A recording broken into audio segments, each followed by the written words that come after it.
Hey everybody, I want to take a little bit of time, do a video on the 94 because I had a great idea.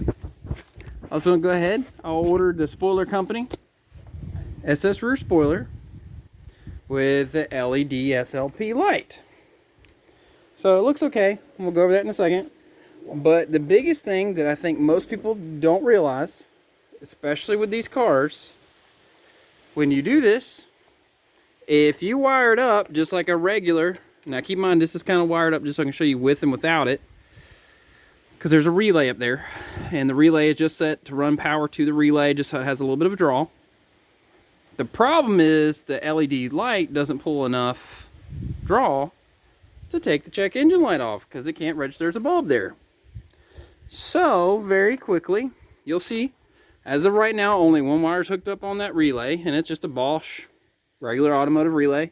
I think it's the 8586. Hook it up. But you'll see really quickly what I'm talking about. I'll go over here. I'll start the car up.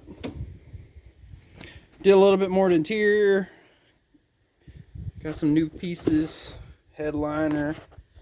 Dash pad. Car's coming together. Did some priming too. But let me show you really quick what the problem is. Let me start this up. So what we'll do,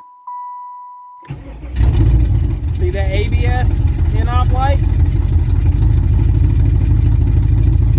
And that bulb's still hooked up. If I go behind it and push the brakes on, brake light works, third brake light works. But you see the ABS in-op light stays on.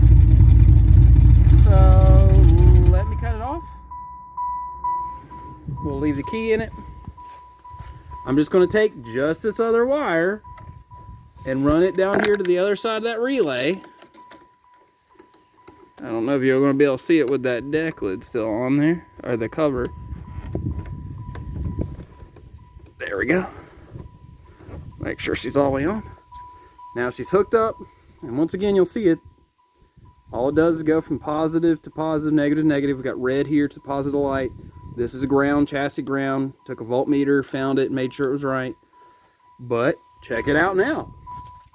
Let's scoot back down here. See light?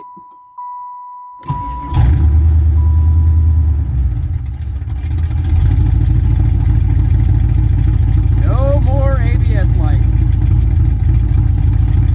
Just for everybody wondering. It is off. I still need to get the tune. That's why check engine light's on. It's got that GM hot cam kit in it. I still need to find some nice sun visors. I did a block off plates on it. Got a little hit to it.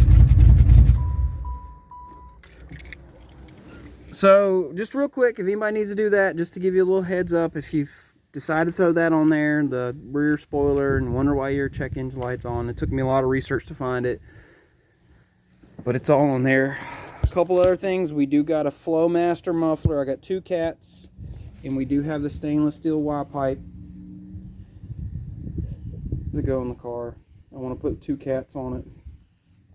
Let me go ahead and set this back in there. Make sure none of these wires are going to get pinched.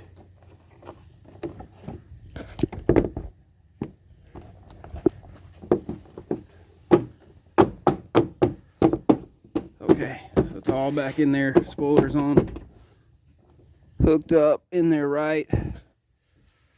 Okay. It's on. And really quick, this here is the spoiler company spoiler. I just want to show everybody a little bit. So what's going to be done is this got to be taken down. So this line actually is here to here. As you'll see, it's up a little bit. Need a little bit here. But from the side angle, pretty close. I mean, I've seen some of them bow way up. And just to see, this side's a little bit worse. It probably needs about a 1/16 on that body line. And that's all the way up the passenger side. And the same thing, and this way you can actually see it. So what it's going to be is cut back or add filler here, either one. whatever's gonna be less work. But I did start sanding it too, where the clear coat was peeling, and I got it sanded down and sealed all the way down. And took off all the kind of the trim that goes down the side, the bumper guard, or the guard, chip guard on the car. And then there's the front end of the car. So I did a lot of stuff to this thing here recently. I did the same thing to this side. This side I haven't had a chance to prime yet. But I did take off all that trim. And it does look like someone has replaced the front fender on it, because underneath it, as you can see, the paint started coming off when I started rubbing it with acetone. Trying to get that off. But it looks pretty good. I mean, once again, especially with the new GM dash on it. Pad. Crash pad, as they called it. That's all good. So, now really the biggest thing is exhaust, tune, paint job. And we did the whole top, sanding it all down. And maybe eventually windshield. I got to see if I can get... I might be able to buff that out. I'll look it up to see if we can buff it out. Because if I can save that original glass, because this is original glass in this car, that'd be nice. But thank you for watching. You know, there's a lot more to go with this little 94